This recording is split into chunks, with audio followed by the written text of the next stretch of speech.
Bonjour Frédéric Dabeilly, Bonjour. Bien heureux de vous accueillir ici à l'Université permanente et dans le cadre de l'Observatoire des médias. Alors vous êtes depuis 30 ans à l'IFOP, m'avez-vous dit encore tout à l'heure. Vous êtes directeur général de cet institut de sondage, qui est le premier institut de sondage en France. Et vous êtes un directeur général depuis 2021. Vous êtes un spécialiste en sociologie politique et en analyse des comportements électoraux. Vous êtes très médiatisé, car on vous voit régulièrement dans différents médias, LCI, Public Sénat, C'est dans l'air, mais aussi CNews. Et vous avez écrit avec un co-auteur, Brice Sokol, un petit livre qui s'appelle « Parlons-nous tous la même langue ?» On croirait que oui, a priori, bien sûr. Mais vous allez, à travers ce petit livre, décrypter 21 mots, 21 thèmes du quotidien des Français, et vous les avez interrogés et recueilli la parole de ces Français en vous posant la question, c'est comment les imaginaires des Français transforment la France. Vous dites une langue commune, certes, mais des représentations divergentes selon l'endroit où on habite, et vous focalisez particulièrement ces divergences sur urbain et ruralité. Alors vous allez dans un premier temps nous parler de votre ouvrage, de votre approche, de la méthodologie que vous avez utilisée pour réaliser cet ouvrage, puisque ce n'est pas un sondage, mais c'est plutôt une étude qualitative. Merci, cher Patrice. Bonjour à vous toutes et tous. Je suis très heureux d'être parmi vous, de quitter Paris. Ça fait du bien, en plus arriver sous le soleil nantais. Effectivement, on dit tout. Alors moi, je suis effectivement à l'IFOP depuis très longtemps. J'ai toujours en tête la phrase de Louis de Funès dans le film La folie des grandeurs, quand il dit « Je suis ministre, je ne sais rien faire. Moi, je suis sondeur, je ne sais rien faire d'autre. » J'ai toujours travaillé dans les enquêtes d'opinion. Et c'est vrai que j'essaie de toujours trouver du temps pour prendre un peu de recul, sortir du maelstrom médiatique. Je fais des médias, mais comme je vous l'ai déjà dit, je ne suis jamais volontaire pour en faire. Je suis convié. Et effectivement, ça fait de la visibilité pour la marque IFOP. Ça me permet de rencontrer des gens très intéressants. Je suis souvent avec Nathalie Saint-Cric qui est venue il n'y a pas longtemps vous voir.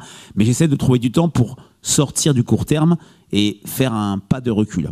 Et effectivement, c'est mon deuxième livre. Et j'ai envie de dire, comme pour le premier, j'ai envie de dire écrire un livre, essayer de prendre un petit peu de temps pour le faire, même si je suis aidé par un co-auteur, Brice Sokol, qui est quelqu'un qui a beaucoup travaillé avec des élus locaux, qui a été au cabinet ministériel de Jean-Luc Borloo, qui connaît beaucoup la France des territoires, la France des terroirs. Écrire un livre, pour moi, c'est réagir à une sorte de choc. Pour mon premier livre, c'était très simple, il s'appelait La Fracture, il est sorti en 2021.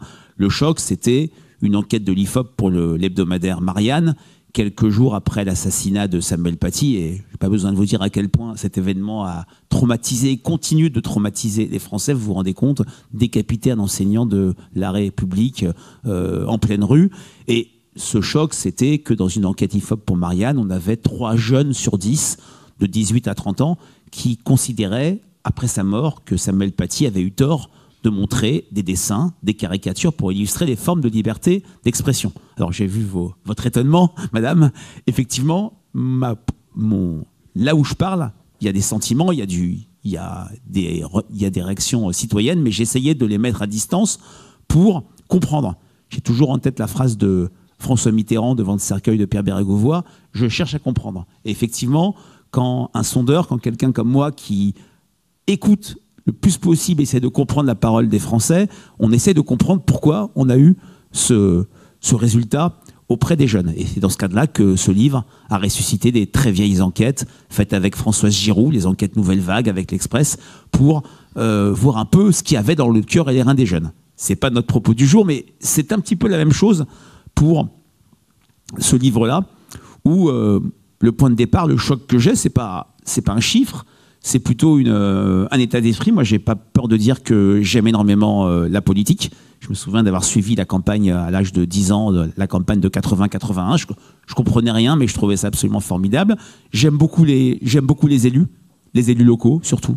J'ai pas peur de dire qu'ils sont très peu payés, très mal payés par rapport à tout ce qu'ils font, qu'ils sont jamais... leur week-end commence souvent le dimanche à 13-14 heures, vous en connaissez sans doute. Et c'est vrai que j'ai été frappé par la défiance des Français à l'égard du politique.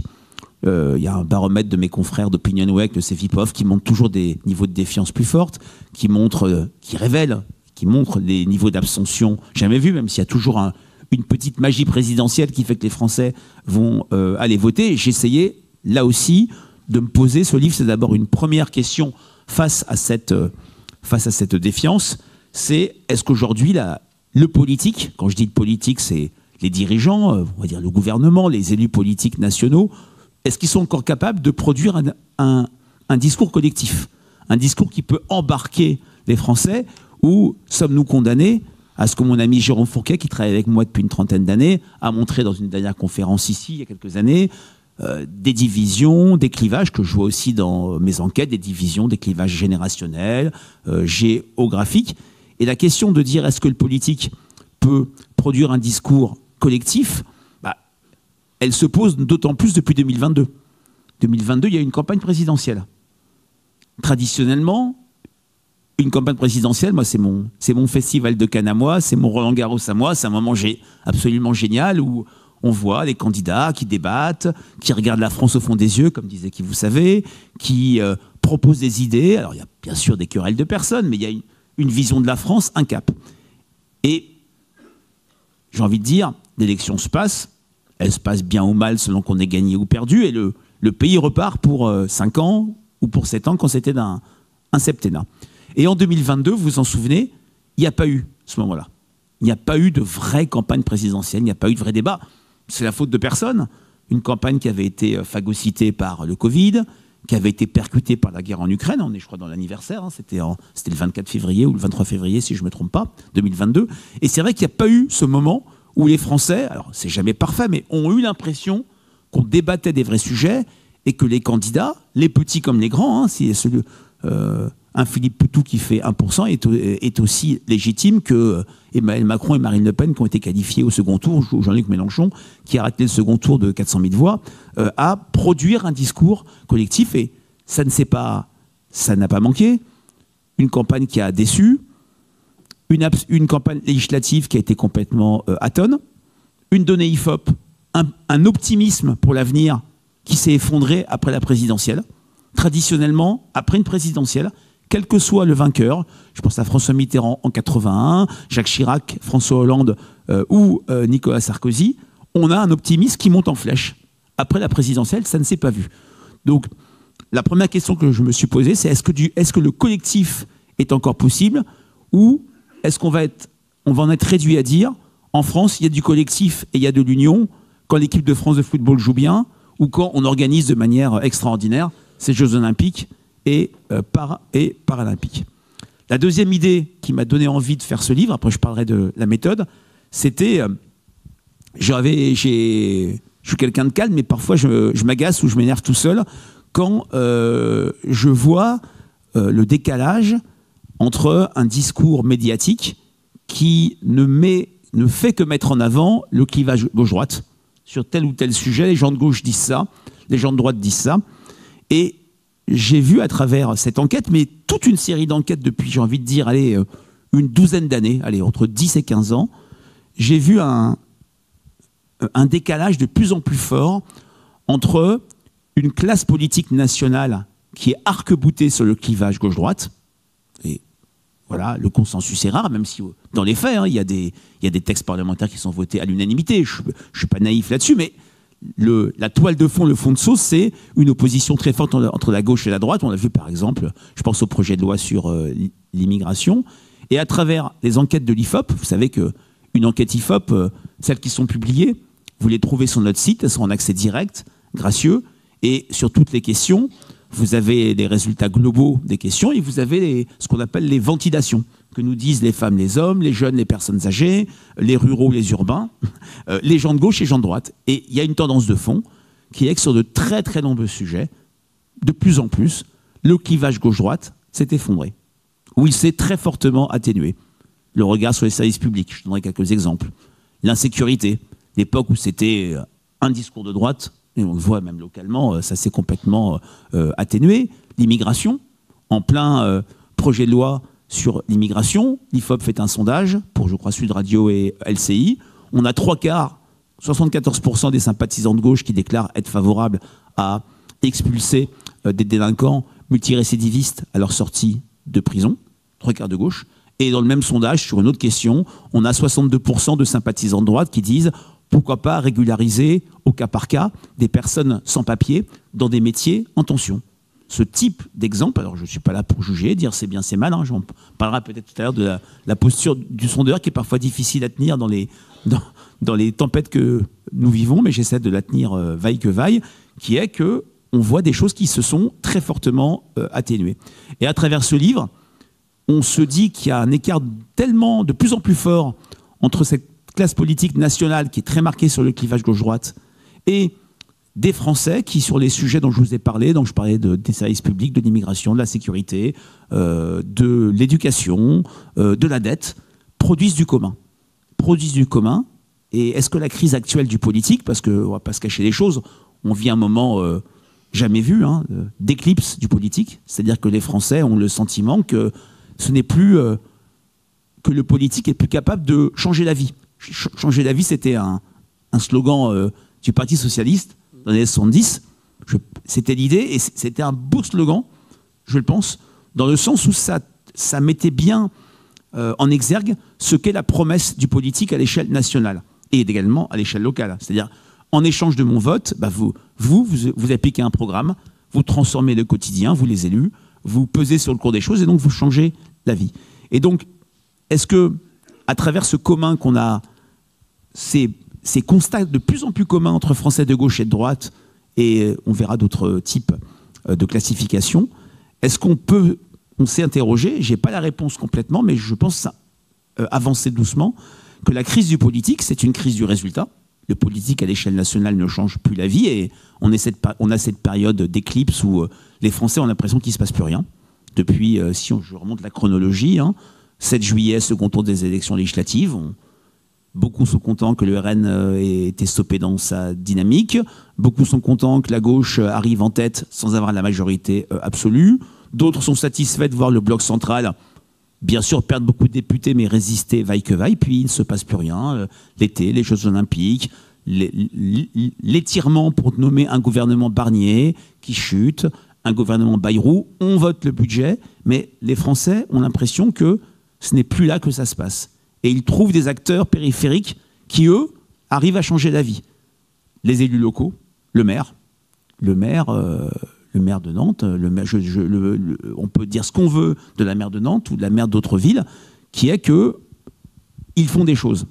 Ils écoutent le terrain et ils transforment le quotidien. En bien, en mal, ce n'est pas le sujet à un an des municipales, je ne vais pas rentrer dans un débat, mais alors que les Français ont tendance à sortir leurs élus nationaux, ils ont tendance à conserver leurs élus locaux. Mettre une équipe municipale dehors, c'est extrêmement rare.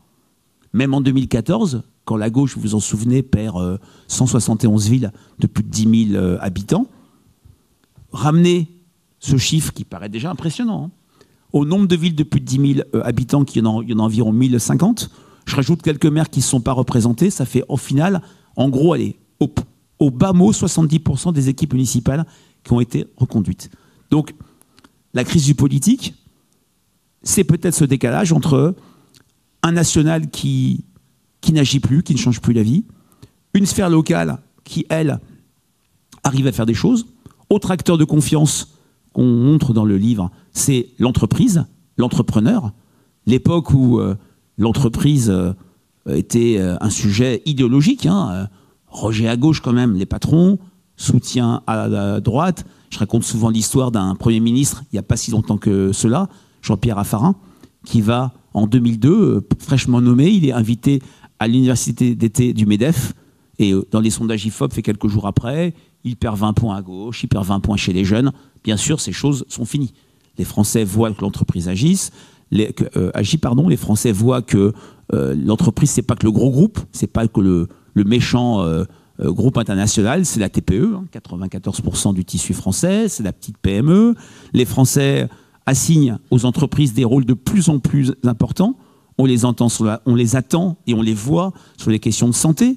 J'ai été frappé par une enquête IFOP récente où un quart des PME françaises ont déclaré avoir mis en place une action spécifique lors de Octobre Rose, la prévention du cancer du sein, Movember, la prévention de cancer masculin. On l'attend sur la laïcité, sur les luttes contre les inégalités. Les choses ont changé de manière incroyable sur ces nouveaux acteurs. Et si je reprends le fil, la crise du politique, c'est cette crise du résultat. Le national ne bouge plus, ne change plus la vie, alors que le local fait des choses. Et on a en plus de sphères complètement étanches. Il y a encore 20 ans, les Français connaissaient énormément d'élus locaux. C'est terminé maintenant. L'élu local le plus connu nationalement dans nos enquêtes, c'est le maire de Béziers.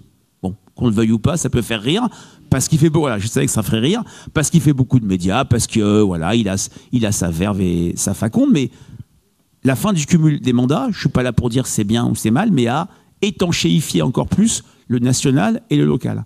Et n'oubliez pas qu'au local, il y a 600 000 élus municipaux, parce qu'on ne parle que du maire ou de la maire ou des grands élus, mais il y a aussi des élus municipaux qui font vivre notre démocratie. Donc ce qu'on a vu, notre postulat dans ce livre, c'est que la crise du politique, c'est une crise du résultat, mais c'est aussi une crise de l'écoute. L'écoute, c'est quoi?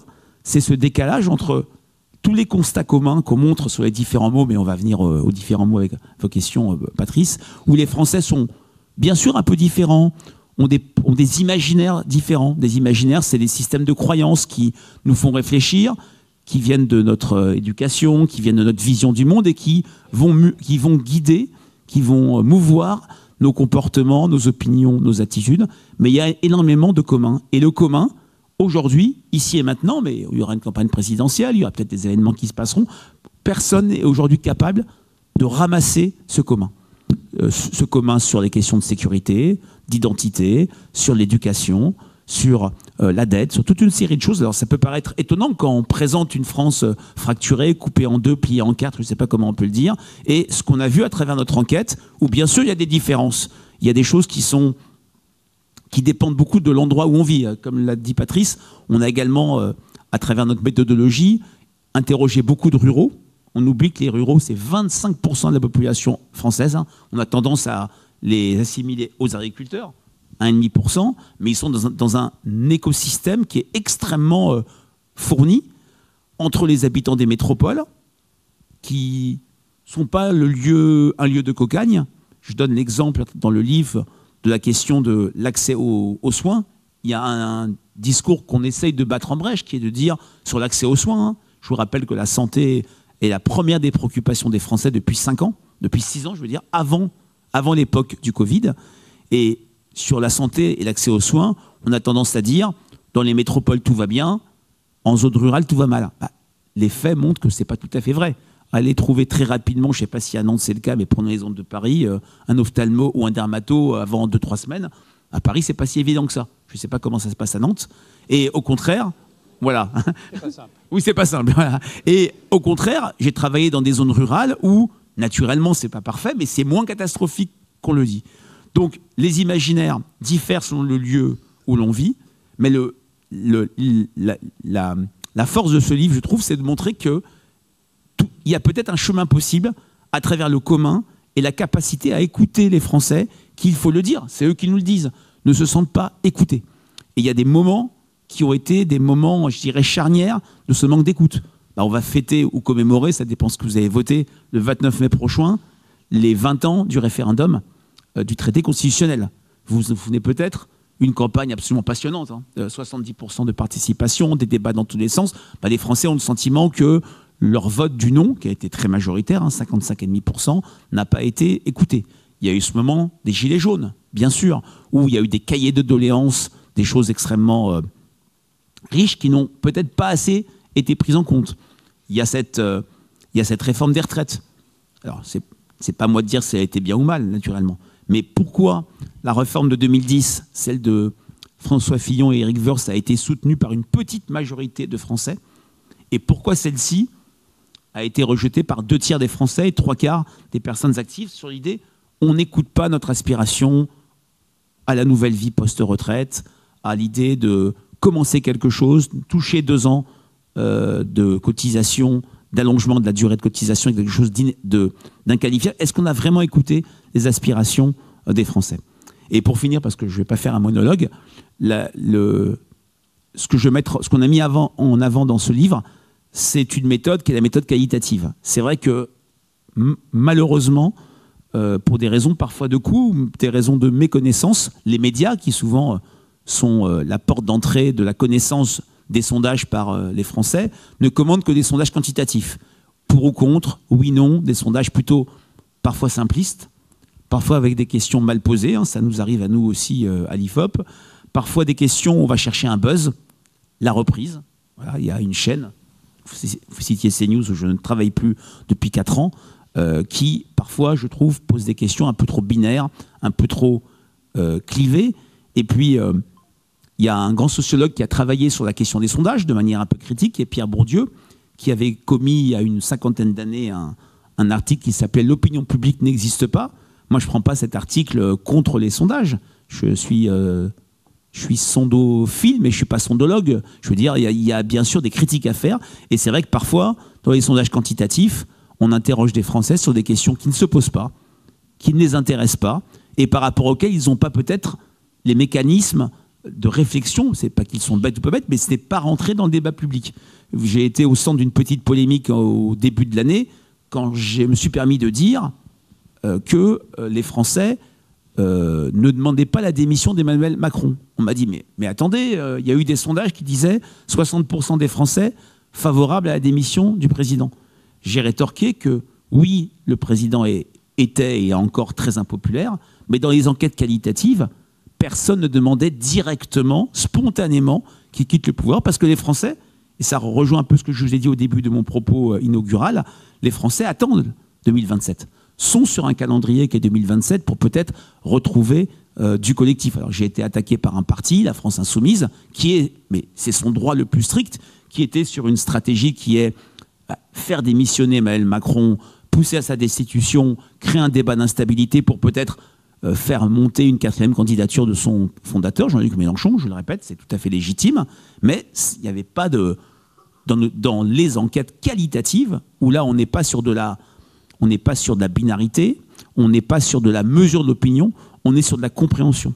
On recueille non pas des chiffres ou des avis, mais des mots, des attitudes, dans le cadre d'entretiens individuels, dans le cadre d'entretiens collectifs, ce qu'on appelle des réunions de groupe, et on a mené pour ce livre 4 réunions de groupe. On a fait parler énormément de Français spontanément à travers des questions ouvertes, où on ne suggère pas la réponse. D'ailleurs, combien de Français vous avez? Alors, je dirais à travers des réunions de groupe, on avait à chaque fois 10 à 12 Français, et les questions ouvertes, on en a posé une petite vingtaine à chaque fois avec 1000 personnes. Alors, ce n'est pas une exhaustivité du pays, mais ça donnait à voir, parce que c'est tiré d'échantillons représentatifs, ce que nous disait telle ou telle catégorie de population. Et c'est vrai que quand je travaille dans une ville où le maire a été élu pour la première fois, je lui dis toujours, plutôt que de dire est-ce qu'on est satisfait de vous, posez une question très simple qui est comment s'appelle votre maire, sans suggérer de réponse. Et le qualitatif, c'est ça.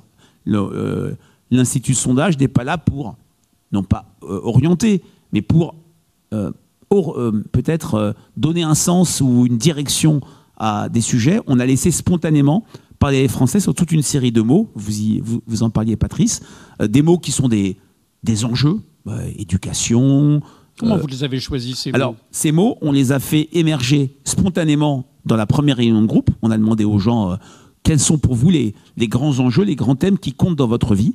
Et on a été surpris de voir qu'il y avait des thèmes qui étaient des thèmes, j'ai envie de dire, politiques, hein, c'est-à-dire éducation, santé, Europe, immigration, services publics. Mais il y avait aussi des thèmes du quotidien. Il y avait qualité de vie, il y avait paysage, il y avait patrimoine. Il y avait des thèmes qui ont émergé récemment. Souveraineté, avec le Covid. Hein. Rappelez-vous, ça va faire dans quelques jours, ça sera le 5e anniversaire de ce confinement du 16 mars 2020, où on a vu ce juin 40 sanitaire, ce pays pas prêt sur toute une série de choses, et le terme de souveraineté est venu dans le débat public.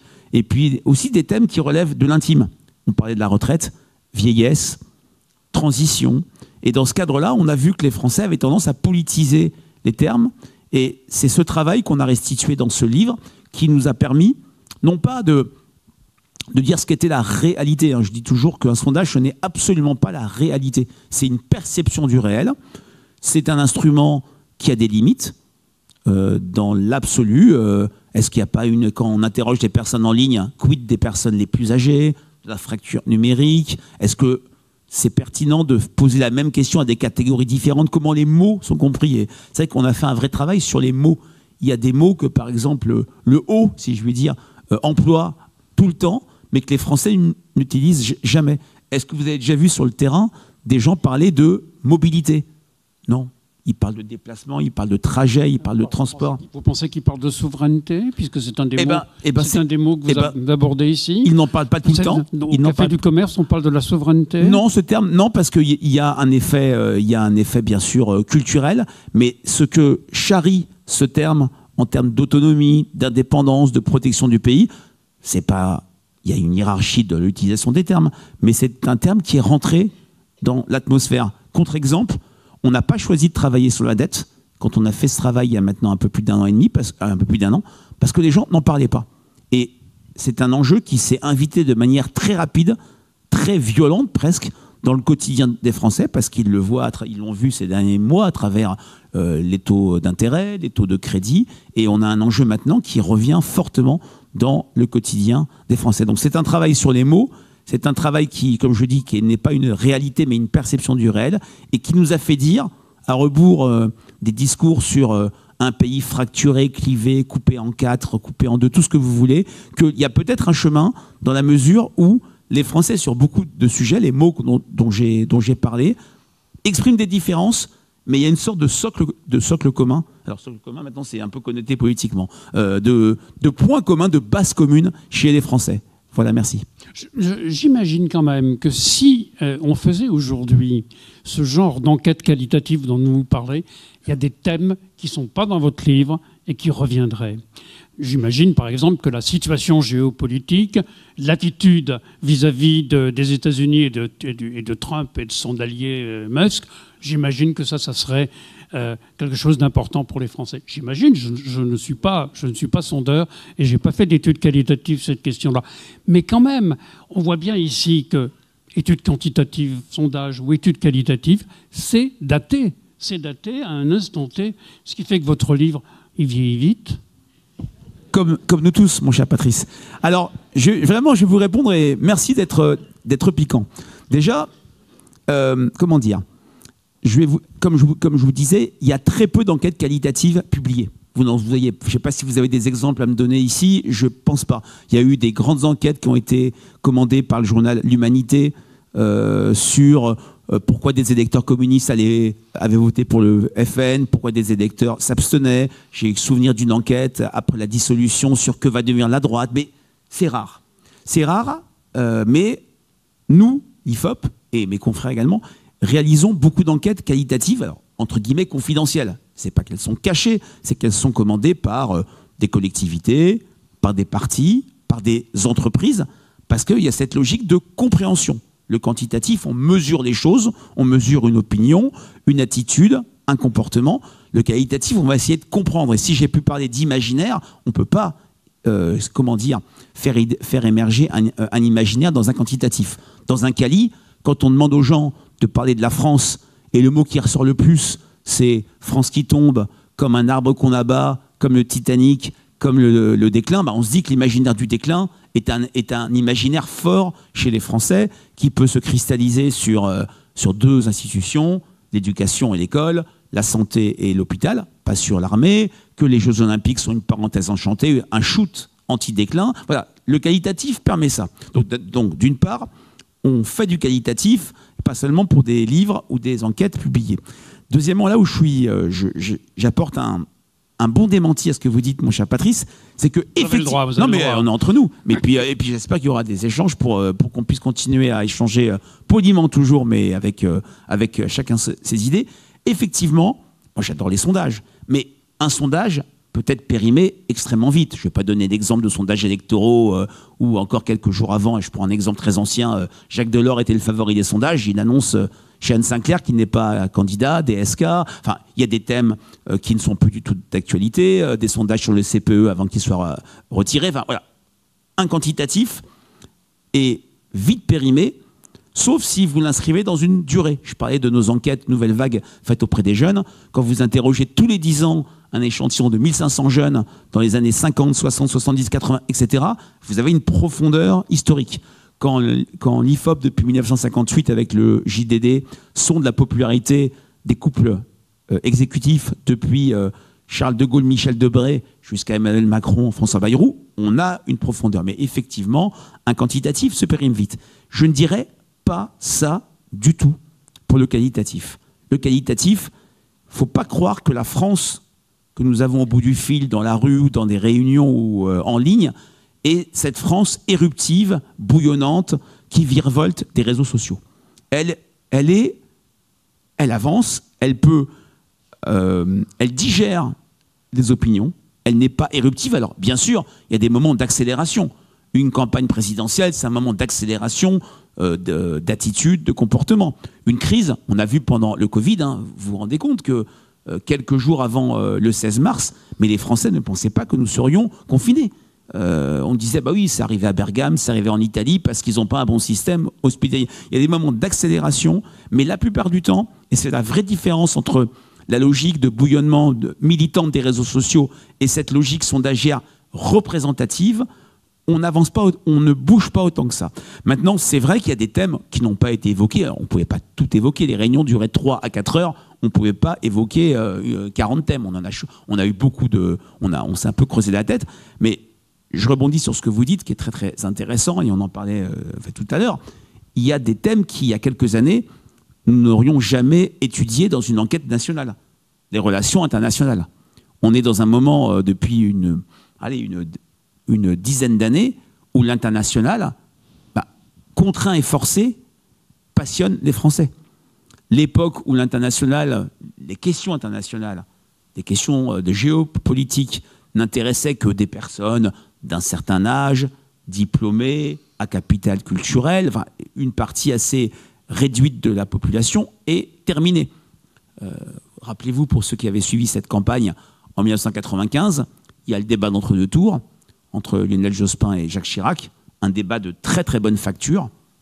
Chirac sûr d'être élu, Jospin très heureux d'être arrivé en tête, et d'ailleurs c'est peut-être la plus grande faillite des sondages français de ces 50 dernières années. Il n'y a pas un sondage qui avait donné Lionel Jospin en tête. Bon, on y viendra peut-être tout à l'heure, plus que le 21 avril 2002. Et donc, le débat se passe bien. On ne parle pas d'international. On en parle en toute fin de débat, de manière anecdotique. Il y a déjà des troubles et des tensions entre Russes et Tchétchènes. Jacques Chirac cite un poète, Lermontov, qui dit « Petit enfant russe, l'ogre tchétchène va venir te manger, alors papa va te protéger avec son couteau. » Vous vous rendez compte? Je ne dis pas que ça ne comptait pas. On se souvient qu'on avait un peu raillé François Hollande qui n'avait pas une expérience internationale. Ça ne l'a pas empêché d'être élu. Là, maintenant, les Français s'intéressent à ces questions parce qu'il y a une logique d'opinion qui se met en place, qui est que ce qui se passe en Ukraine et en Russie, au Proche-Orient, aux États-Unis, avec Donald Trump, peut avoir des conséquences sur nos vies. On n'est pas à Bordeaux, mais allez voir des viticulteurs du Médoc, s'ils ont 25% de plus de taxes à payer. On a du muscadet chez nous. Je sais qu'on a beaucoup de bonnes choses, bien sûr. Mais voilà, donc, on voit que l'international impacte sur nos vies. Et là, effectivement, là, je vous rejoins par contre, si on refaisait, d'ailleurs, on fait des enquêtes qualitatives, je viens d'en faire une sur l'image d'un homme politique, je ne vous dirai pas qui c'est, ou c'est peut-être une femme politique, pareil, je noie le poisson. Quand on a commencé l'exercice traditionnel sur l'image de la France, beaucoup de choses ayant des liens ou traits à l'international ont émergé. Et je fais une petite parenthèse, sur Trump, il se passe un phénomène très très intéressant qu'on voit dans les études qualitatives. Dans les études quantitatives, on voit personne ne l'aime, 85% de mauvaises opinions, il est vulgaire, il est incontrôlable, il est imprévisible, il fait peur aux Français. Mais il y a aussi chez beaucoup de Français une dimension de fascination sur le président qui, lui, change la vie, qui signe 200 décrets par jour, qui agit. Alors, agit bien ou mal, c'est pas mon sujet, mais il y a comme un manque, une distinction par rapport à ce qui se passe à l'échelle nationale, ou quand j'ai travaillé sur l'image de Michel Barnier comme Premier ministre, ou quand je travaille sur l'image de François Bayrou, il y a une image personnelle qui est plus ou moins bonne, mais en termes d'action, la grille de lecture qui émerge, c'est « ils ne font rien, il ne se passe rien ». On revient sur votre livre, car dans votre livre, il y a un point de départ, c'est qu'il y a une fracture. Alors, je ne sais pas si c'est un point de départ ou si c'est un point d'arrivée, mais il y a une fracture entre les urbains et les ruraux.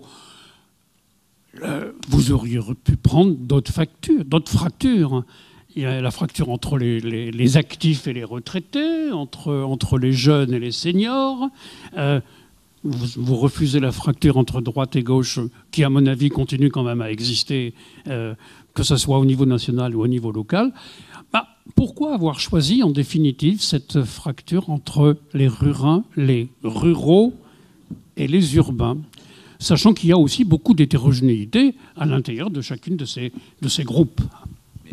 Alors, je partage votre point de vue. Je ne pense pas avoir parlé de fracture. Alors, la fracture, c'était mon précédent livre où là, effectivement, je montrais que sur les questions de société, des questions de laïcité, toute une série d'enjeux, les questions climatiques, il y avait des points de vue très divergents selon les générations, et pas que. On montrait aussi avec mon co-auteur, qui est un jeune, Seward Shaw, on montrait que sur d'autres questions, les jeunes n'étaient pas en rupture avec l'ensemble des Français, mais étaient plutôt diffusionnistes, notamment sur le rapport au travail et sur la question de l'urgence climatique.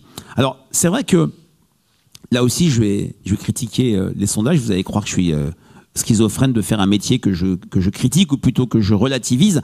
On a tendance, à travers les résultats d'enquête quantitative, où on va donner, comme je vous ai dit, des résultats globaux, mais des résultats par catégorie, de chercher la différence, de chercher les clivages, les fractures.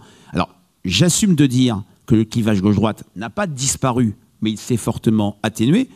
Il s'est atténué depuis très longtemps à l'échelle locale. Quand vous avez un Alain Juppé qui fait 4 mandats avec un soutien très fort à gauche, quand vous avez, j'ai grandi à Issy-les-Moulineaux, André Santini qui fait 7 mandats avec la gauche qui vote pour lui, ou même chose pour à Toulouse, etc. Déjà, localement, parce qu'il y a cette méthode, il y a l'idée de l'écoute, du consensus, ce clivage gauche-droite s'est atténué. Il est encore présent au national. D'ailleurs, il y a une sorte de paradoxe. Emmanuel Macron est élu en 2017 avec comme un de ses mots d'ordre, un de ses leviers, de ses slogans, si je puis dire, c'est le dépassement des clivages. À cette époque, le clivage gauche-droite est là, est bien là. Il est même encore plus là. Je ne sais pas si vous vous souvenez des résultats du premier tour d'avril 2017. On a une France coupée en 4. On a en gros 24-25% pour Emmanuel Macron, 21-22% pour Marine Le Pen, 20% pour Fillon, 19% pour Jean-Luc Mélenchon, avec vraiment des vraies polarisations. Le paradoxe, c'est qu'aujourd'hui, ces clivages se sont fortement atténués. Il y a une gauche radicale, il y a le RN, il y a des partis qui jouent le clivage, mais comme j'ai donné quelques exemples, j'ai donné l'immigration. Prenons un autre exemple, les services publics. Que disait la droite sous Nicolas Sarkozy sur les services publics? Il y a trop de fonctionnaires, il faut en supprimer quelques-uns, notamment à l'échelle locale, et il ne faut pas remplacer 1 sur 2 partant à la retraite. C'était la RGPP. Aujourd'hui, dans cette enquête, mais dans d'autres enquêtes, je pense à ce que font mes confrères de Verian avec l'Institut Paul de l'Ouvrier, on voit l'attachement au service public dans toutes les familles politiques. On voit à l'échelle locale une sorte d'obsession dans les villes moyennes, dans les petites villes, de la présence de services publics. Un territoire irrigué par les services publics, c'est un territoire dynamique, qui va bien, qui se projette. Un territoire où le bureau de poste ferme, on en parlait, le bureau de poste ferme. Il n'y a plus de distributeurs automatiques de billets. Ce n'est pas un service public, hein, mais pour les Français, il y a une vision extensive du service public.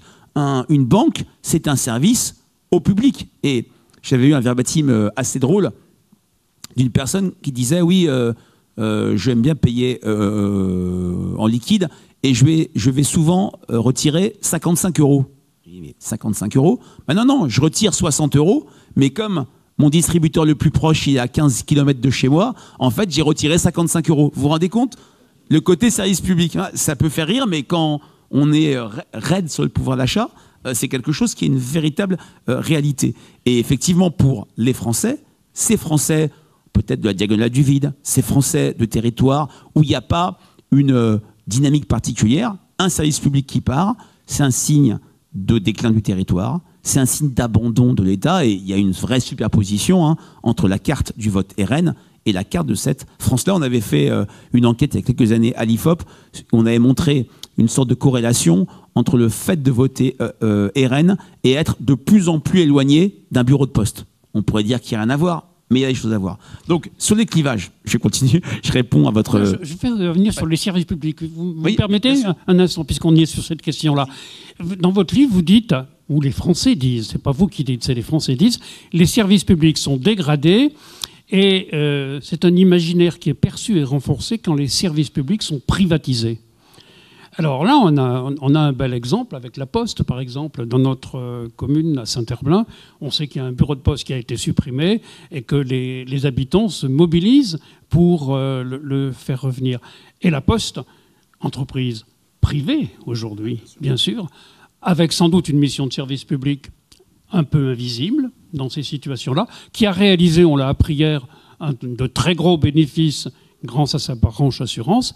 La Poste se refuse à ouvrir ce bureau de poste, alors qu'il y a une très large majorité des habitants qui y sont favorables. Oui, ben c'est très intéressant et ça ne m'étonne pas. J'ai parlé au début de mon propos de la réhabilitation de l'entreprise pour les Français, ou plutôt une vision qui est maintenant très pragmatique de l'entreprise, qui est très bénéfique, qui est très positive. D'ailleurs, c'est quand même assez intéressant de voir depuis quelques mois, voire quelques semaines, à quel point, dans les matinales, dans le traitement médiatique, les dirigeants d'entreprise sont extrêmement présents. Je ne parle pas seulement de Bernard Arnault, qui est l'exemple emblématique, mais l'entrepreneur est présent. Pour autant, quand on demande aux Français, et on avait fait avant les municipales de 2019 une enquête quantitative auprès de 10 000 Français sur les questions des délégations locales de services publics, systématiquement, ils choisissent dans le match privé-public, ils choisissent le public. Et dans l'imaginaire des Français, la Poste est une entreprise publique.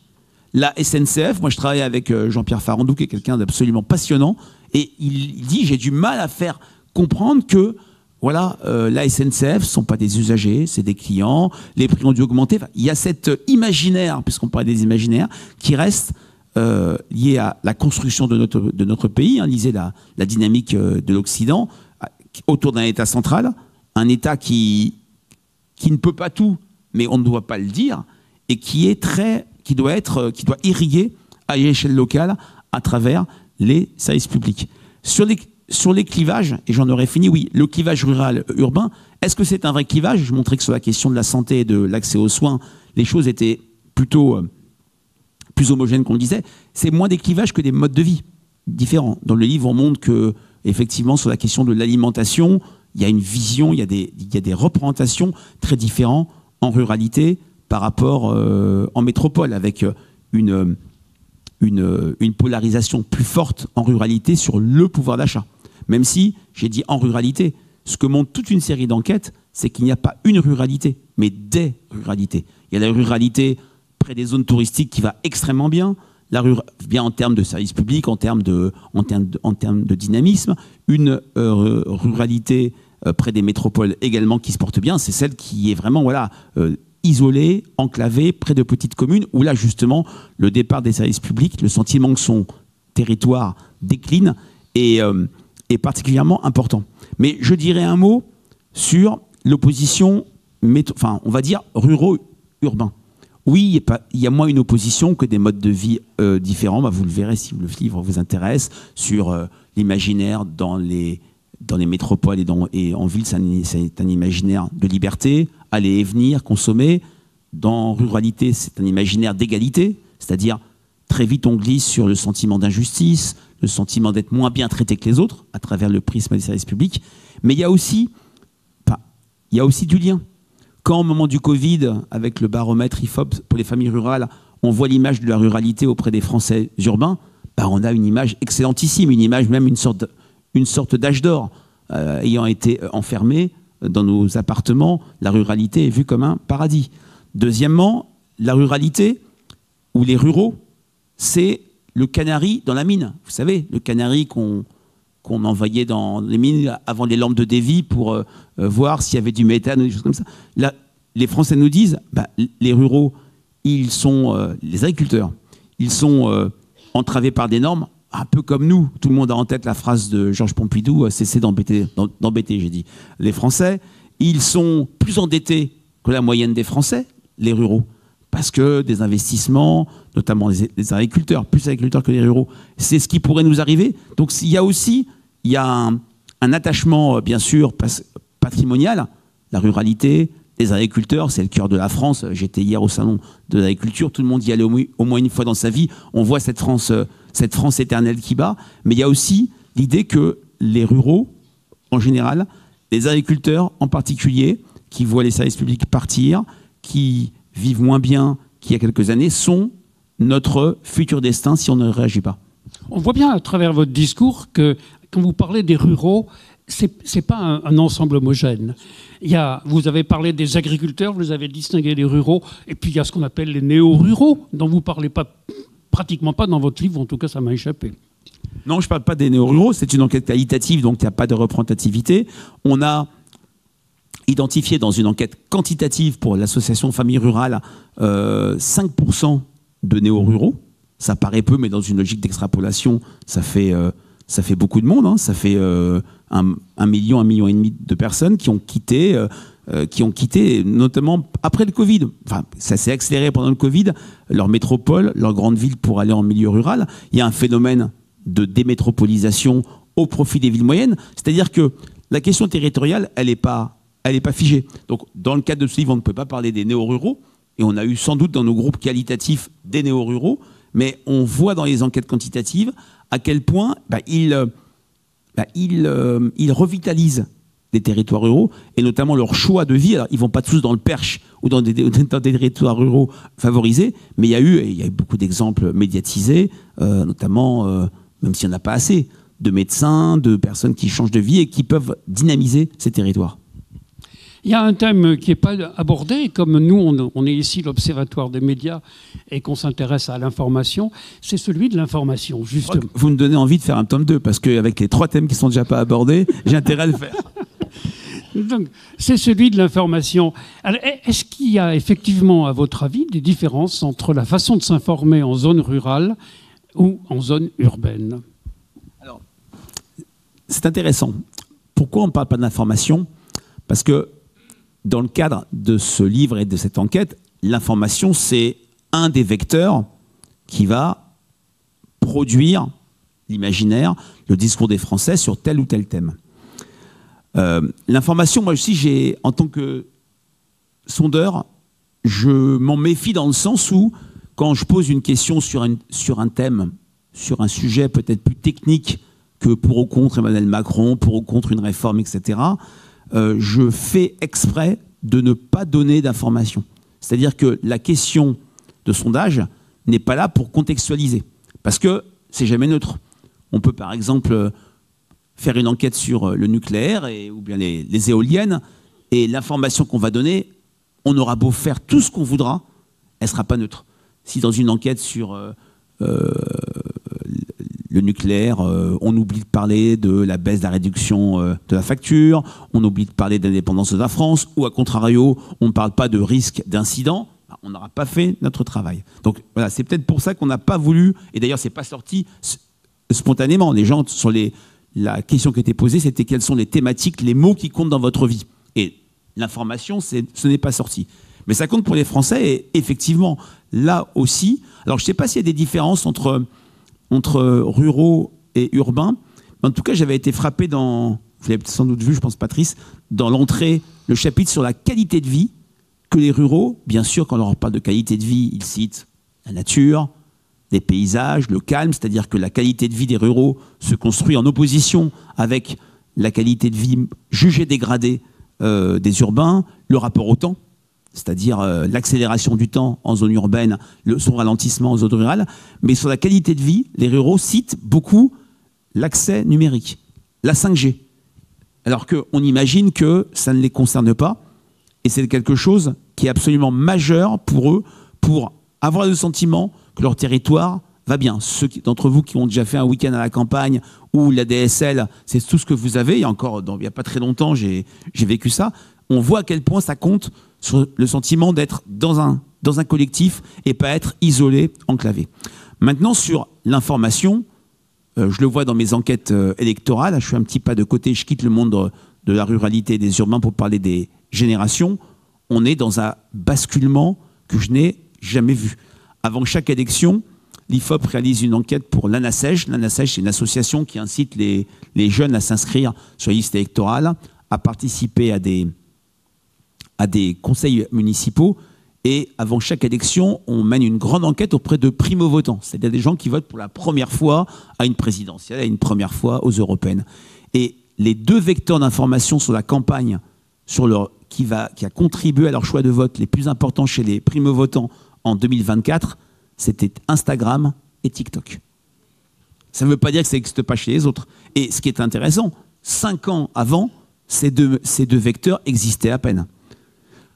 Par rapport aux enquêtes nouvelles vagues dont je parlais, les discussions en famille pour réfléchir à son vote et parler de la campagne se sont effondrées d'une vingtaine de points depuis 1999.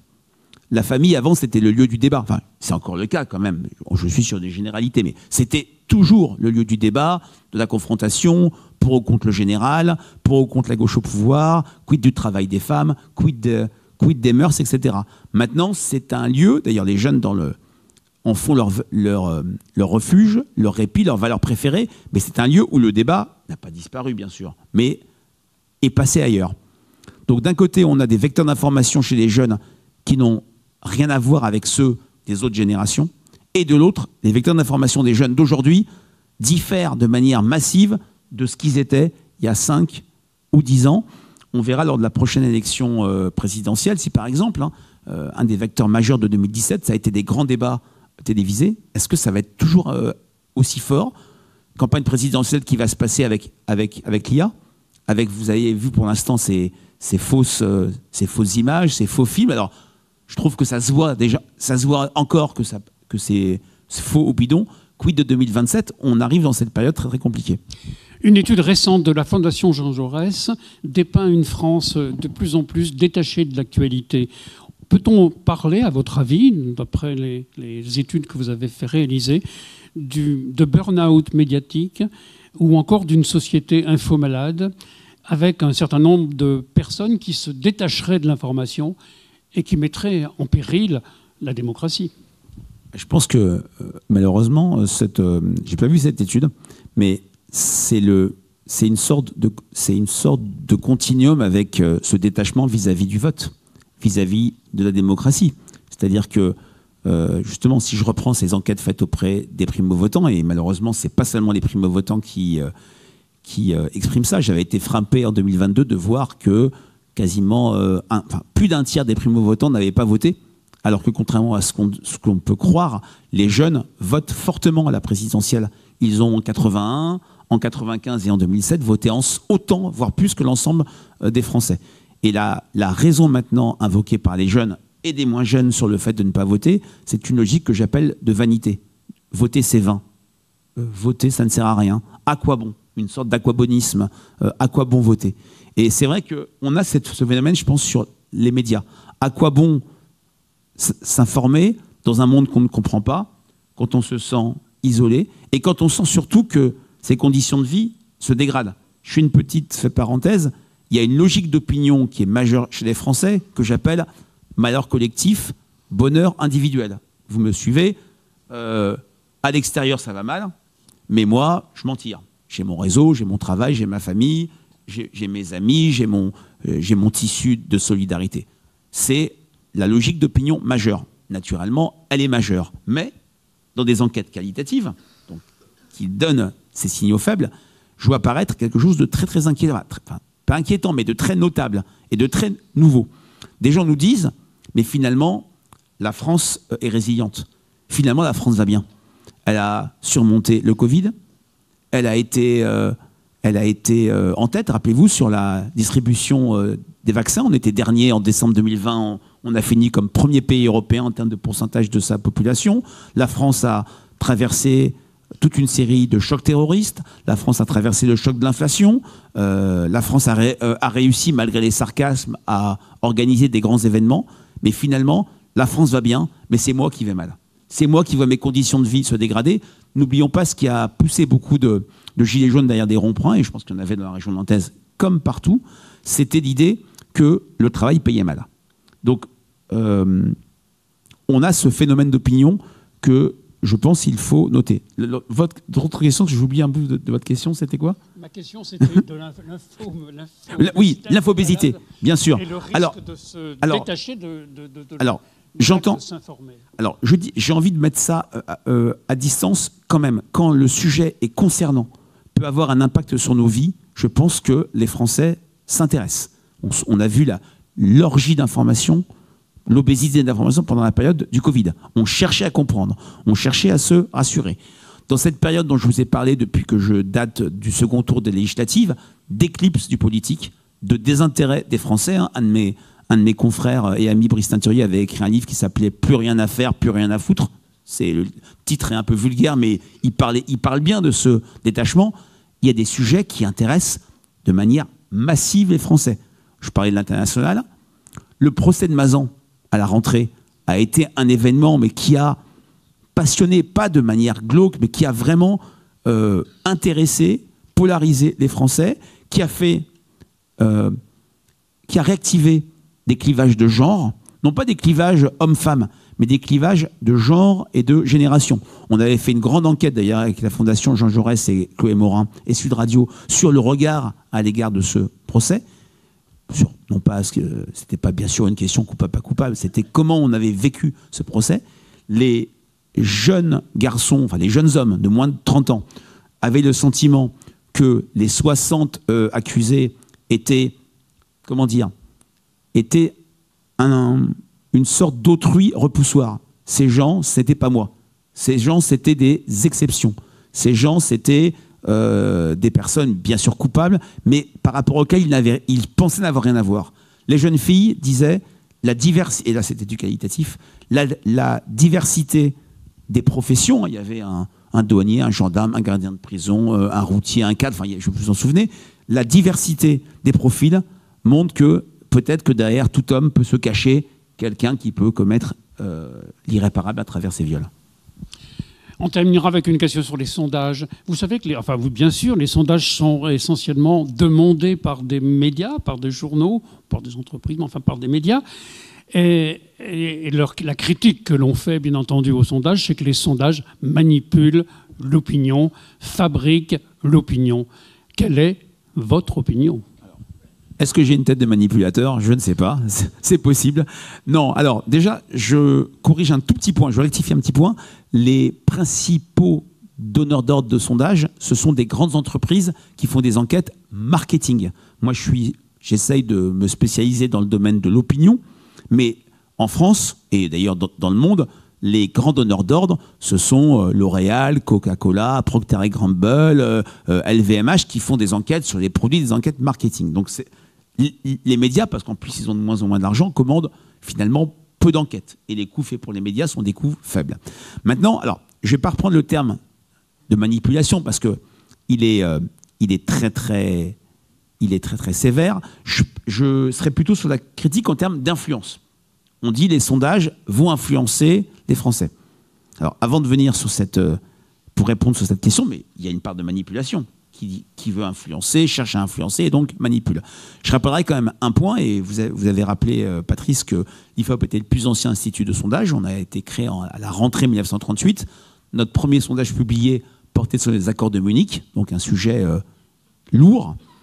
Je rappellerai qu'en 1940, au lendemain de la défaite, de l'entrée des Allemands à Paris, les autorités allemandes, la commandanture, ferment l'IFOP.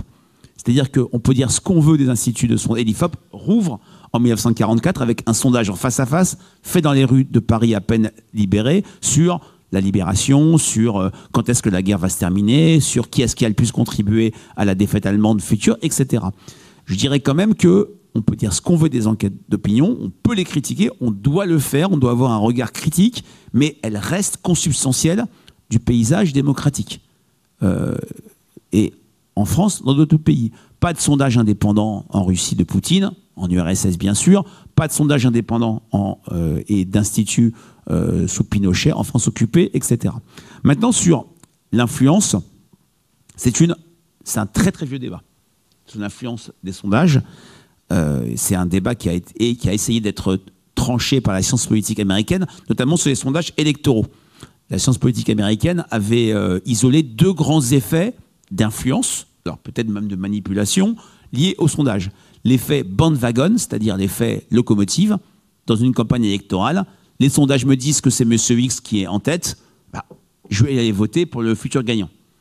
C'est l'effet bandwagon. Il y avait aussi l'effet underdog, je ne sais pas pourquoi on appelle ça comme ça, qui était un effet qui était ce candidat que j'aime bien est à la traîne ou est en difficulté dans les sondages, je vais voler à son secours.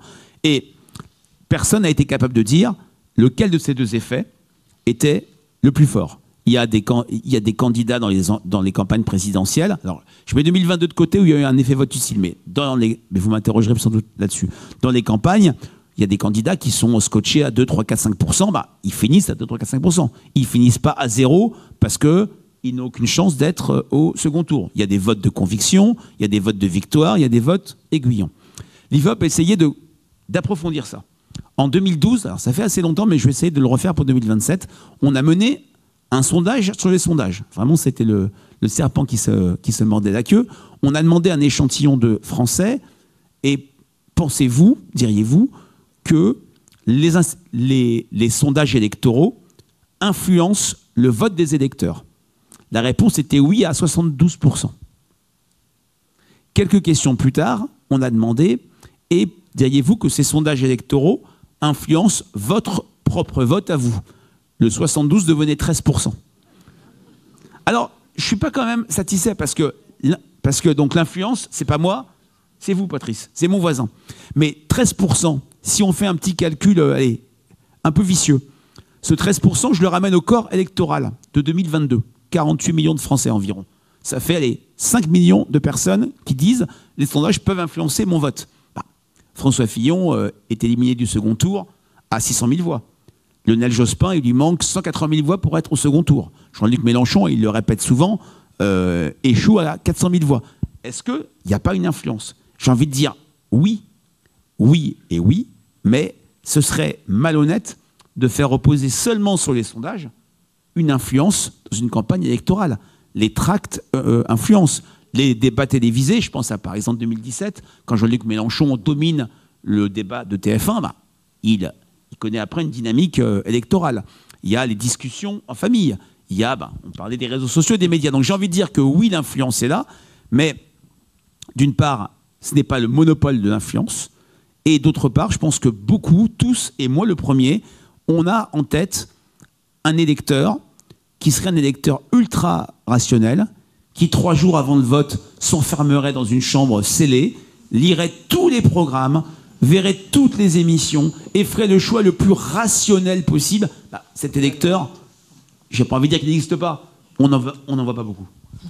Merci. Merci beaucoup. Merci Frédéric Dabil. Alors j'imagine qu'il doit y avoir des questions là. Une au premier rang, Jean-Claude ici.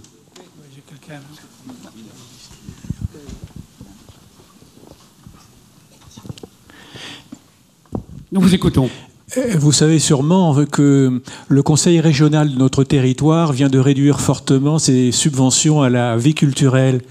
Est-ce que dans vos questions clés, dans votre étude qualitative auprès des Français, figurait le mot culture? Oui. Alors, j'ai pas fait de sondage sur cette décision. Le mot de culture ne sortait pas, mais il y a le mot patrimoine qui sortait. On a travaillé dessus et qui montrait là aussi une vision assez extensive du patrimoine avec l'émergence d'un patrimoine rural, notamment les vieilles pierres, les églises, la nature en tant que telle. Dans les enquêtes municipales, alors je ne suis pas dans le domaine régional, mais dans les enquêtes municipales, on voit à quel point on attend d'une mairie ou d'un exécutif une politique culturelle. Comme la culture est un vecteur de fierté locale et de dynamisme de son territoire sur le mode, s'il y a de la culture, s'il y a du théâtre, s'il y a tout ce qui peut avoir, du spectacle de rue, c'est que mon territoire va bien.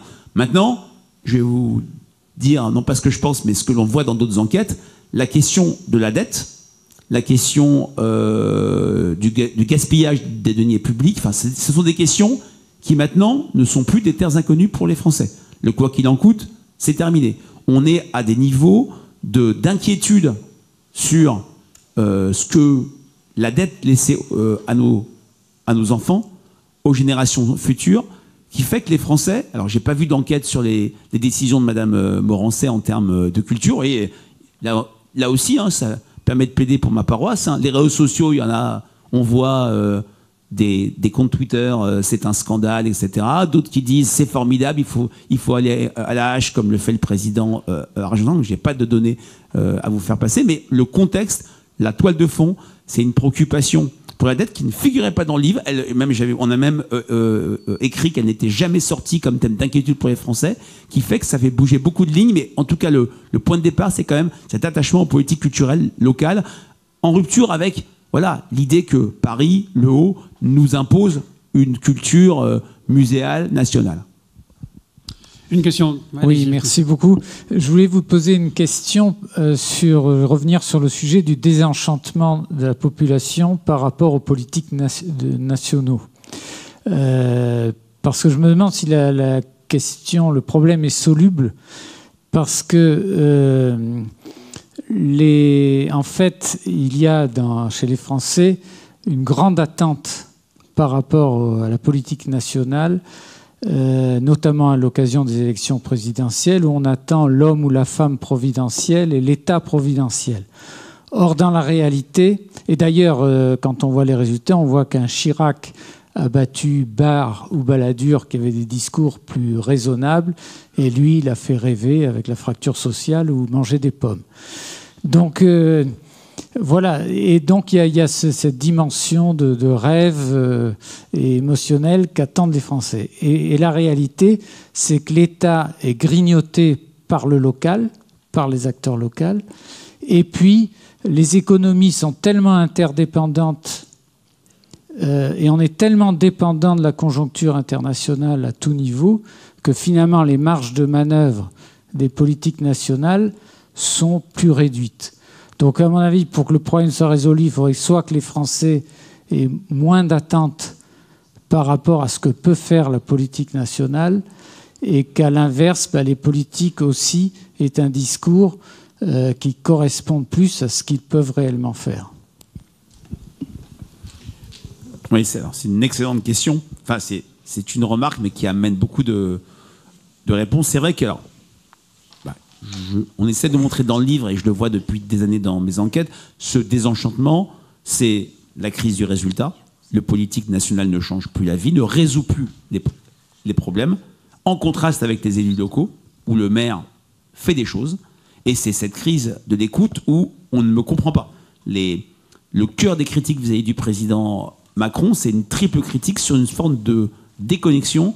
Il ne nous connaît pas, il ne nous écoute pas, il ne nous comprend pas. Je répète, c'est pas ce que je pense, c'est ce que nous disent des Français et même des gens qui sont proches de lui, qui finissent parce que des critiques sur lui ne doivent pas faire oublier que c'est le premier président qui a été réélu, qui a été élu 2 fois de suite au suffrage universel, sans connaître une période de cohabitation.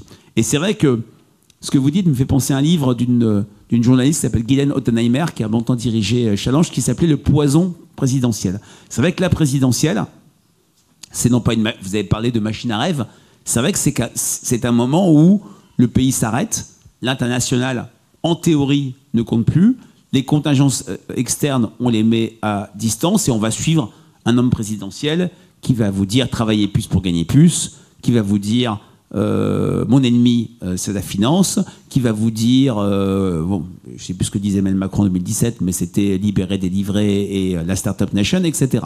Maintenant, je pense qu'on est arrivé à une double phase. D'une part, par rapport à votre question, Patrice, l'international compte énormément. Je pense qu'on pourra... déjà, c'était le cas en 2022, pour des mauvaises raisons.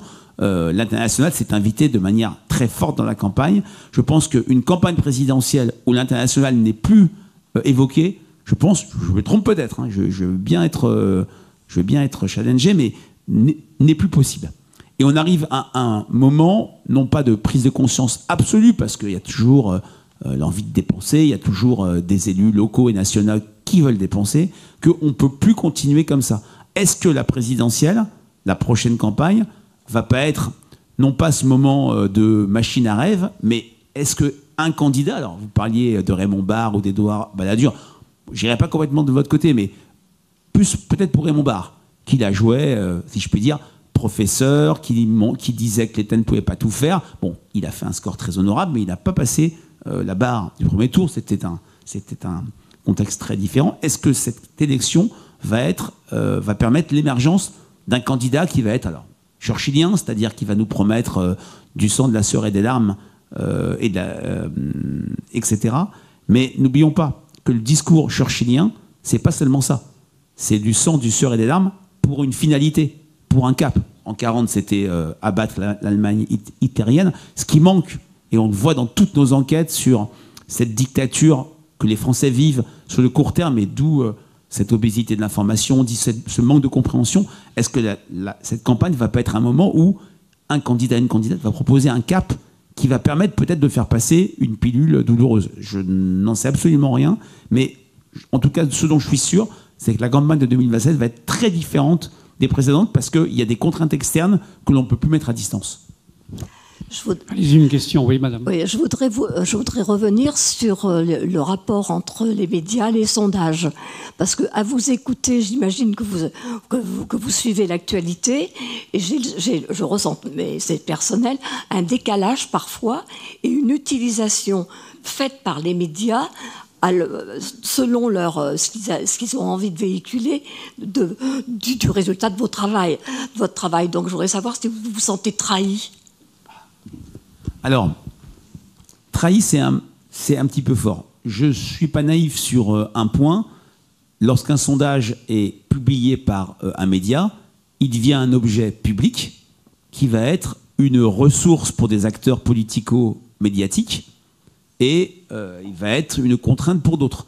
Quand on publie un sondage, je parlais de notre sondage sur l'immigration que l'on fait assez régulièrement avec la Fondation Jean Jaurès, je trouve qu'il est assez équilibré. Il y a des questions sur l'immigration économique, il y a des questions sur l'accueil des réfugiés, il y a des questions qui montrent un durcissement des Français, mais lorsqu'il va être publié, chacun va vers son marché. Des acteurs vont mettre en avant les 75% dont je vous parlais de Français favorables à l'expulsion de délinquants multirécidivistes. D'autres vont mettre en avant le fait qu'on a toujours une majorité de Français qui disent que c'est notre devoir d'accueillir des personnes fuyant la guerre ou la misère. Et les mots ont un sens. La guerre ou la misère, c'est pas seulement, c'est presque une immigration économique. Donc effectivement, trahissant, je me sens trahi quand on ne publie pas la question, quand on distord les résultats, quand maintenant, et je l'ai vu sur Twitter, on fabrique des faux sondages IFOP. Et là, on est un petit acteur français hexagonal. Mais nous, je vous l'ai dit tout à l'heure et je le redis systématiquement, quand vous avez un doute sur une enquête publiée, dont vous entendez parler à la télévision, à la radio, allez sur notre site et vous verrez comment la question a été posée, auprès de qui, à quel moment, parce que là aussi, je vous suis un sondage, on a fait toute une série de sondages après les attentats du 7 octobre, on a une opinion qui ne s'est pas retournée, mais qui a bougé. En fonction de tel ou tel événement d'actualité, l'opinion peut répondre de manière différente. Non, la trahison, c'est pas ce que l'on ressent le plus souvent, mais effectivement, une forme d'exploitation d'une enquête. Vous voyez, par exemple, je parlais de la France insoumise, je parlais de Jean-Luc Mélenchon, les insoumis sont sur un discours très, très anti-sondage. Vous avez mal estimé le score de Jean-Luc Mélenchon, c'est de la manipulation. Mais quand dans une enquête, comme mercredi, je donne la cote de Mathilde Panot et de Manuel Bompard en forte hausse, les insoumis font des tweets pour dire « Regardez, Mathilde Panot et Manuel Bompard progressent dans les enquêtes ». Vous voyez, il y a chez certains une vision toujours un peu... qui manque de maturité vis-à-vis des sondages, mais il peut y avoir de la vraie manipulation, effectivement. Est-ce qu'il vous arrive de refuser des sondages à certains médias parce que vous avez l'impression qu'ils vont être mal utilisés ou utiliser des fautes très partisanes? Je refuse très souvent de faire des enquêtes quand la question qu'on veut me faire poser est une question mal posée. Préférez-vous être riche ou pauvre? C'est le sketch de Coluche, hein, joli ou pas joli, moche et en bonne santé, etc. On essaye le plus possible de poser des questions claires, intelligibles, qui ne soient pas polysémiques. Hein. Je citerai une chaîne de télévision en continu qui a posé il y a quelques mois la question suivante: faites-vous confiance aux agriculteurs ou aux écologistes? Préférez-vous la viande ou la mousse au chocolat? Vous vous rendez compte de ce que ça veut dire? Mais je me moque, mais c'est très difficile de poser une question claire et simple. Et parfois, on a comme commanditaires des associations, des personnes très militantes, notamment on parlait des questions de fin de vie ou autres, ou qui vont, même de manière inconsciente, sans chercher à la manipulation, mais veulent imposer un sujet. Et c'est très difficile de leur faire comprendre qu'on ne peut pas dire... on a travaillé il y a quelques années avec la fondation Brigitte Bardot sur la question de l'abattage rituel. On peut poser une question là-dessus. Il n'y a pas de sujet tabou. On en a fait sur la corrida également. Mais il faut que la question soit neutre et la plus factuelle possible. On ne peut pas dire pour ou contre ces animaux qui sont égorgés avec le sang qui tombe. Vous voyez, ça paraît caricatural, mais parfois c'est difficile. Et c'est souvent un intérêt très fort que je vois dans notre métier d'expliquer des choses, de faire de la pédagogie sur ce qu'est un sondage et sur ce qu'il n'est pas. Une question dans les étages, après monsieur. Oui, merci beaucoup. Il y a une question là-haut, monsieur le micro. J'avais une question sur un autre clivage, sur un paradoxe. Comment on peut expliquer un décalage entre une demande qui est croissante de services publics, toujours plus forte, et en même temps, d'un autre côté, un désintérêt aussi grandissant des vocations et des envies de travailler pour l'intérêt général. Notamment, on peut le voir avec de moins en moins de gens qui s'inscrivent pour les concours de la fonction publique, par exemple. Et est-ce qu'il y a des sondages là-dessus qui peuvent expliquer cela? Merci. Ah, c'est une question excellentissime, d'autant plus que j'ai pas de réponse comme ça à vous donner. Mais effectivement, alors nous, on a souvent à l'IFOP travaillé sur l'impact des campagnes de recrutement de la gendarmerie, de la police, de l'administration pénitentiaire, des enseignants, etc., sur le fond du message, sur la capacité à intéresser des jeunes. Alors, je suis pas expert, mais la crise des vocations, elle n'est pas partout. Sur les forces de sécurité, on a même plutôt un trop-plein. Mais sur l'école, effectivement, je crois qu'il y a beaucoup d'épreuves du CAPES où il y a moins même de candidats que de postes à pourvoir. Alors, on n'en a pas parlé, hein, c'est une des entrées majeures du livre.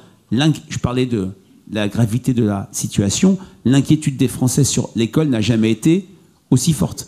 Forte parce que c'est le problème, on ne voit pas comment s'en sortir, parce que l'école est vue comme multidysfonctionnelle, parce que ce qui était avant des échelons d'excellence maternelle, primaire, on sent la crise là-bas, parce qu'il y a une sorte aussi, alors personne ne parle beaucoup de basculement, les gens votent avec leurs pieds, si je puis dire, du basculement du public au privé, et aussi, je vais faire un peu de politique, parce que l'incarnation est faible.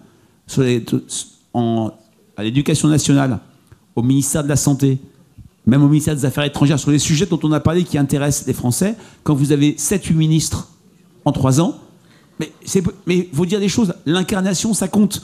Quand les gens nous disent Bordeaux c'est Chaban et Juppé, Marseille c'est Gaudin, Rennes c'est Appéré, Hidalgo c'est Paris, qu'on les aime ou pas, ces personnes incarnent leur ville et sont vues comme des référents. Comment, s'il y a eu cette parenthèse, Gabriel Attal, très très positive pour lui au ministère de l'Éducation, c'est que les Français ont eu l'impression que c'était incarné et que le ministre était vraiment impliqué et, même si ça a duré, pour les raisons que l'on sait, moins d'un an, 8 mois, il y a eu ce sentiment qu'il y avait une incarnation et une implication sur la question des campagnes. Oui, moi je crois beaucoup au testimonial, si avec un ministre qui resterait 5 ans et qui dirait les choses sur tel ou tel service public, on aurait peut-être ça ne serait pas la seule condition d'une amélioration de la situation, mais ça changerait les choses.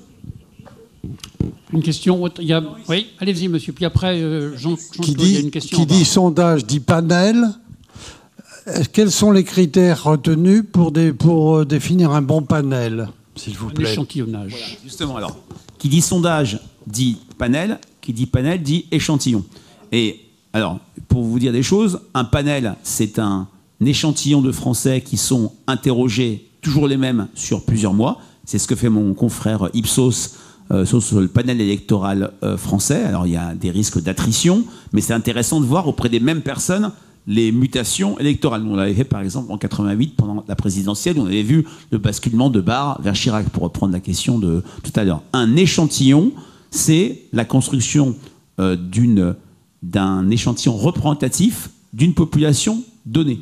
Et c'est vrai qu'en France, on a la chance d'avoir l'INSEE, qui dépend du ministère de l'économie, l'Institut national de la statistique, qui permet, et c'est pour ça que je vais faire de la provocation, mais qui n'en est pas. Il y a eu moins de catastrophes sondagères en France qu'en Angleterre ou aux États-Unis. Rappelez-vous récemment aux États-Unis ou en Angleterre avec le Brexit qui était plutôt rejeté par beaucoup d'instituts, parce que l'INSEE permet de construire un échantillon représentatif à l'échelle d'un pays, d'une région, d'un département, d'une commune, d'une ville, d'une circonscription, etc. Donc l'échantillonnage, c'est capital pour réussir une enquête de qualité. Il faut vraiment respecter la proportion sur ce qu'on appelle des quotas.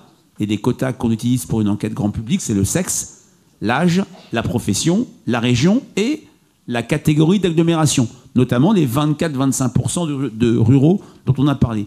Et l'IFOP, depuis quelques années, a rajouté, parce qu'il y a cette question du désintérêt dont on parlait, le niveau de diplôme. On sait que moins on est diplômé, moins on va vouloir répondre à une enquête d'opinion. Et il nous faut des personnes qui sont dans une logique de détachement, de désaffiliation par rapport notamment à l'actualité. Un échantillon représentatif de la population française, c'est quoi? Un peu plus de 1000 interrogés? Oui, la convention en France, c'est 1000 personnes. Moi, j'aime bien en interroger plus. Ça ne change rien en termes de résultats globaux sur la marge d'erreur, mais bien sûr, quand vous interrogez 2000 personnes et pas 1000, vous avez 1100 femmes et non pas 550. Vous pouvez croiser le sexe par la génération. On peut aller beaucoup plus finement dans le détail des résultats. Par exemple, on va publier dans quelques semaines, il y aura un colloque au Sénat, une grande enquête de préparation des Français et des municipales. On va interroger 4000 personnes. On aurait pu très bien en interroger 1000, mais 4000, on va pouvoir aller très finement, notamment dans les régions. Oui, alors on ne va pas rentrer dans les détails techniques de fabrication des sondages, mais ce que disent pas souvent les instituts de sondage, c'est qu'il y a des marges d'erreur, et que ça, vous ne les affichez pas vraiment. Et que dans certains cas, plutôt de dire que c'est un tel ou un tel, vous devriez dire « je ne sais pas ». Alors, Patrice, depuis 2011, l'IFOP, sur tous ses rapports, en page 2, je vous incite à aller tout de suite sur Internet, voir, il y a un petit tableau de marge d'erreur qui donne les marges d'erreur. Le précédent de 2002, où si on avait pris en compte les marges d'erreur, tout le monde aurait vu qu'il y avait un risque pour Lionel Jospin, mais tout le monde était sondeur, journaliste français, observateur sur 2002, ça va être la finale des deux cohabitants qui sont restés 5 ans l'un contre l'autre. On ne prenait pas des marges d'erreur. Et effectivement, on a tous tendance à le faire quand un score entre un premier, un deuxième et un troisième pour une présidentielle est très serré. Je trouve qu'on parle de ces marges d'erreur. Mais si j'étais sarcastique, je dirais que statistiquement, les marges d'erreur ne s'appliquent qu'à la méthode aléatoire. Et en France, c'est-à-dire quand on prend au hasard des numéros de téléphone pour les appeler ou pour faire une enquête en ligne. Pour la méthode des quotas, il n'y a pas de marge d'erreur, mais par convention, on dit qu'il y a une marge d'erreur. Ok. Question, Jean-Claude. Oui. Il y avait monsieur qui avait une question là-haut. Pardon. Non, je voulais poser une question, excusez-moi, mais je vous passe le micro après. Vous avez indiqué qu'au plan national, bon, évidemment, il y a un grand nombre de sondages, il y a une vie politique active, clivée, en quelque sorte. Mais quand on voit les choses au plan local, pratiquement, il n'y a jamais de sondage. Et pourtant, il y a une vie économique, une vie politique, beaucoup de débats, etc. Alors, je trouve que ça manque un petit peu à la vie démocratique, au niveau local, effectivement, qui pourrait très bien être alimentée aussi par des sondages. Alors, vous allez me dire, c'est une question de coût, mais il n'empêche que dans la vie démocratique, je pense que les sondages participent à alimenter la vie démocratique. Et si la vie démocratique locale, parfois, est un peu terne, c'est peut-être aussi par manque de sondages. Est-ce qu'il y a des sondages mais qui ne restent pas confidentiels? Oui, je parlais tout à l'heure des enquêtes de climat municipales. Alors, on en fait dans les villes de plus de 10 000 habitants. J'ai rappelé qu'il n'y a que 1 millier de villes de plus de 10 000 habitants. Et c'est vrai que les sondages municipaux contribuent. Merci pour cet hommage, Jean-Claude, mais objectivement, c'est des tableaux de bord pour les maires. Et la plupart du temps, ces sondages sont publiés. Peut-être pas tout, mais notamment dans le journal municipal pour donner un peu un éclairage aux habitants. Je veux aussi rendre hommage à la vitalité du tissu local. Ils n'ont parfois pas besoin d'instituts pour faire des débats publics, pour faire des réunions de quartier, pour faire toute une série d'éléments en termes de concertation, parce que je disais que les Français étaient très contents à l'égard de leur maire, d'une manière générale, et vous verrez qu'au municipal de mars 2026, on aura au moins 3/4 des maires qui vont être reconduits. Alors, on mettra l'accent sur la ville de X, la commune de Y ou la ville de Z, où il y aura une alternance. Mais on a quand même une attente à l'égard des maires qui se mue parfois en critique. Les habitants veulent être associés à la décision, veulent être consultés. Ce qui n'empêche, et ça peut être vu comme contradictoire, on attend que le maire décide, que le maire exécute, que le maire agisse. Et là aussi, en contraste avec la sphère politique nationale, où, je le répète, malheureusement, et c'est un signe d'affaiblissement du lien avec la démocratie et le vote, on a le sentiment qu'on tergiverse et on ne prend pas les décisions. Allez-y, monsieur, merci d'avoir attendu un petit peu plus de temps de poser votre question. Je rebondis sur ce désamour de la politique nationale. Est-ce que le mot courage fait partie de vos mots d'enquête qualitative? Et n'y a-t-il pas est-ce que le courage ne fait pas partie aussi du besoin des Français? Est-ce qu'ils n'attendent pas un peu de courage des politiques? En tout cas, le mot courage n'est pas dans le livre. Non, parce que c'est un adjectif, c'est pas une thématique. Mais en effet, quand on travaille, et on commence à le faire sur le candidat idéal pour un scrutin présidentiel, oui, le discours de vérité, le parler vrai, le courage émerge. Je nuance ce que je vous ai dit tout à l'heure. Il y a cette éclipse du politique, le sentiment qu'il ne se passe plus rien. Je le dis parce que c'est dans nos enquêtes. Il y a un homme politique actuellement qui bat ça en brèche, qui est au pouvoir, c'est Bruno Retailleau. Qu'on l'aime ou qu'on l'aime pas, les Français, dans nos enquêtes qualitatives, ont le sentiment, alors qu'il dit des choses courageuses, ont le sentiment qu'il parle vrai et le sentiment qu'il cherche à agir. Il peut y avoir un risque pour lui, que dans quelques semaines on dise il parle beaucoup mais rien ne change, notamment sur la question de l'insécurité qui inquiète les Français. Mais effectivement, dans la panoplie du candidat à la présidentielle ou de la candidate, on attend du courage. On se souvient, l'image mythique du 16 mars 81 d'un François Mitterrand qui savait que les enquêtes d'opinion révélaient un refus d'abolir la peine de mort et qu'il l'a quand même annoncé et qu'il l'a fait. Moi je trouve que à l'échelle nationale et surtout à l'échelle locale, il y a beaucoup d'élus qui sont courageux, mais est-ce que c'est du courage qu'il faut ou un discours de vérité sur l'état du pays? Alors une question de... J'arrive. Je ne sais plus, monsieur ou madame madame, pardon. Bonsoir, il était évoqué tout à l'heure l'intelligence artificielle. Je voudrais savoir si vous commencez à vous amuser un petit peu, à comparer ce que pourrait annoncer l'intelligence artificielle par rapport à vos sondages. Bonsoir madame, c'est une excellente question. Oui, on commence à s'amuser avec. Déjà sur le contrôle des échantillons, c'est-à-dire la qualité du temps de réponse, la qualité des réponses, le fait que les gens n'aillent pas trop vite à répondre sur un questionnaire. On a signé un partenariat avec une start-up d'intelligence artificielle qui permet de détecter toutes non pas les réponses sur le fond, mais sur la forme qui ne serait pas conforme, les choses qui ne seraient pas logiques en termes de réponse à une ville, un code postal, enfin toute une série de choses qui permettent de qualifier notre échantillon. Et je vais vous faire peur, mais je vous le dis parce qu'on a rendu public ce partenariat. On a signé un autre partenariat avec une start-up qui s'appelle Fergen, où on a travaillé sur du clonage d'interviews. Alors, on ne va pas l'utiliser ex nihilo, mais par rapport à votre question, ou la question qui a été posée sur combien de personnes on interroge dans une enquête d'opinion, à l'échelle locale, c'est 600-800 personnes, à l'échelle nationale, c'est 1000 personnes. On se dit que 1000 personnes, c'est très très suffisant, mais il y a des catégories de réponses, de répondants, par exemple les salariés du public, par exemple les habitants de la région Est, par exemple, les sympathisants de Nicolas Dupont-Aignan, on n'a pas assez de monde et on ne peut pas dire comment les gens se comportent auprès de ces catégories-là. Et avec cette start-up, elle a pris à partir d'enquêtes, elle a essayé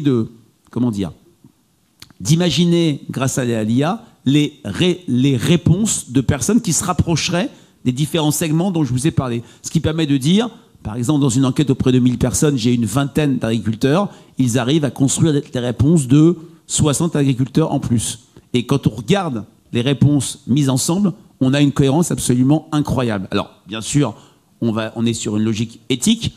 Quand on l'utilisera, on le dira.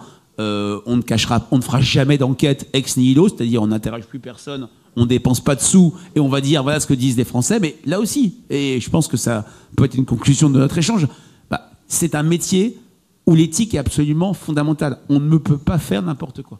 Mais je suis quand même bluffé parce qu'on a par exemple, au moment de la campagne pour les élections européennes, fait une enquête auprès du vote des enseignants où on avait, à travers notre rolling, notre enquête quotidienne, on avait 400 enseignants, on a réussi à doubler cet échantillon pour donner des réponses électorales. Question, qui sera peut-être notre dernière question. Pour il y a une thématique qui n'a pas été abordée dans votre livre, c'est la société civile. Celle-ci comporte des associations sociales, culturelles, sportives, syndicales et autres. Cela représente quand même des millions de personnes, dont certaines sont très investies d'une façon bénévole et non d'une façon volontaire. Vous connaissez peut-être la différence entre les deux. Et justement, ils influent quand même sur la politique française. Pouvez-vous nous en dire quelques mots? Parce que, je le répète, ça représente quand même des millions de personnes. Oui, c'est vrai. Merci. Alors, on en parle comme ça, de manière sans en faire un thème. Je vous renverrai une enquête que l'IFOP a faite il y a 3 ans pour le CESE, qui est l'Assemblée de la société civile, sur le regard des Français concernant l'engagement, la société civile. Et effectivement, dans les enquêtes qualitatives, quand on travaille sur les éléments de réassurance des Français sur le pays, il arrive qu'on cite, oui, le tissu associatif, l'engagement des gens. Quand on se plaint du non-vote des jeunes, on voit que la jeunesse, c'est peut-être vote moins, mais elle n'est pas désengagée, qu'elle se mobilise. Alors, c'est une donnée qui n'est pas une donnée d'enquête, mais c'est une donnée en soi. Et oui, il nous arrive de faire des enquêtes pour le compte d'associations, pour le compte d'organisations, où on voit à quel point il y a une dynamique, un sang neuf, de l'énergie, qui permettent, c'est vrai, de mettre à distance la crise du politique et faire reposer le destin du pays sur une posture délégataire qui est c'est au national de faire le boulot, c'est à l'échelle locale de faire ce qu'elle peut. Il y a aussi tout un peuple autour de cette société-là. Mais, il y a un mais, il y a quand même eu le précédent de 2017 où le premier gouvernement Macron, même jusqu'en 2020, ça a été un gouvernement entre guillemets de personnalités issues de la société civile, et on a vu les difficultés de ces personnalités, alors qu'on répondait à un imaginaire très fort chez les Français. Pour que ça aille mieux, on va mettre une sportive au sport, un médecin à la santé et un DRH à l'emploi.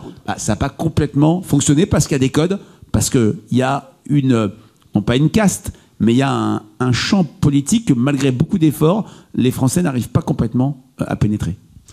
Allez, la toute dernière question par monsieur pour oui, bonjour. Je voudrais revenir sur la situation internationale. Je voudrais savoir si vous avez eu un ou des commanditaires qui vous ont sollicité pour faire une enquête d'opinion auprès des Français sur leur ressenti par rapport à la situation extrêmement préoccupante en Europe actuellement. Oui, bien sûr, on fait un suivi de l'opinion internationale sur la guerre en Ukraine pour la Fondation Jean Jaurès, donc c'est publié, je vous incite à la regarder. Et c'est vrai que dans le prisme des demandes que l'on nous fait, il y a une sorte d'émergence d'une opinion publique européenne, où on a de plus en plus de demandes pour des sondages non plus franco-français, mais à l'échelle européenne. Merci Frédéric Dabi. Merci Frédéric Dabi.